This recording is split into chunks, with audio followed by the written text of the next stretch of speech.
Oh.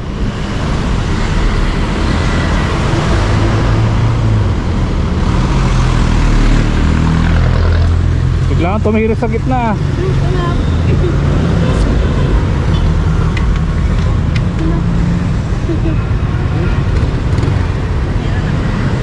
Kayo mga sandali. Wala ito, hindi gumagana? Gumagana po. Mahina baterya mo ito. Bago lang po kami. Bago lang? Ba't ayaw? Kailangan po eh. Oh. Tingnan natin.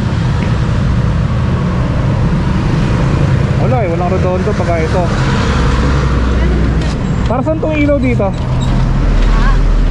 Ayan, gumagana. Para saan itong ilaw sa ilalim? Pagka po bilaksan lang. Pag binuksan mo talagang may ilaw na? Opo. Wala kang patayan nun? Wala po. Ayun lang te. So nadadrain yung baterya mo te. Kaya hindi gumagana to. Kailangan pa patayin ko pa na. Patayin mo na lang muna para magkarga. Kaya lang ang tanong, bakit nadadrain yung baterya mo? Kaya nga po bago lang po yan. Bago lang yung baterya mo? Opo. Napo mga isang buwan. Siguro ano to, patignan mo yung charging system ng motor, like yung rectifier, yung stator. Yung dalawa lang naman yung pwedeng magkarga doon sa baterya mo ng kuryente. Pero kung ganyan, bago lang yung baterya tapos naglolobat pa rin, eh may problema yung motor mo. Katulad yan, delikado kanina. Bigla ka tumira sa gitna mo, munti ka na mabundol nung nasa likod mo. Oo nga po eh. Buti nga po, dahan-dahan lang. So mag-ingat ka. Ano yung ganyan po magkakarga naman yan? Magkakarga naman yan. Buksan mo na lang yung headlight kapag sa gabi na lang. Tapos itong ilaw mo sa ilalim,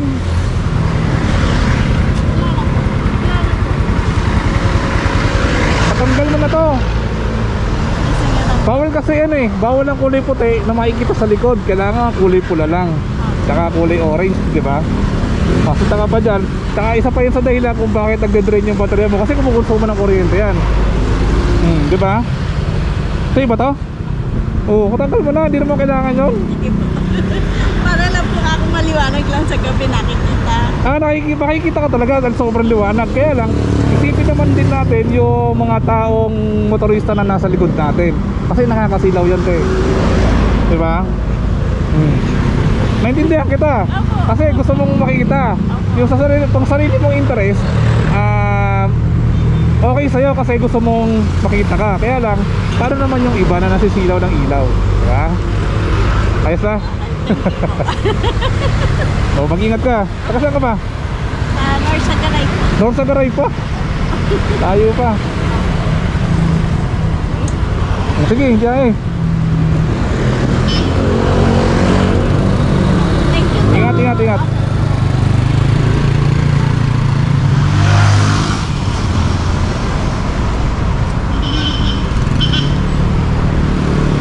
So, si ate biglang tumirik sa gitna kanina. Wala pa sa atin. Muntik na talaga siya mabundol. Buti na lang medyo mabagal yung buwan ng mga sasakyan dito. Hindi naman siya nabangga. Lobat yung mga motor.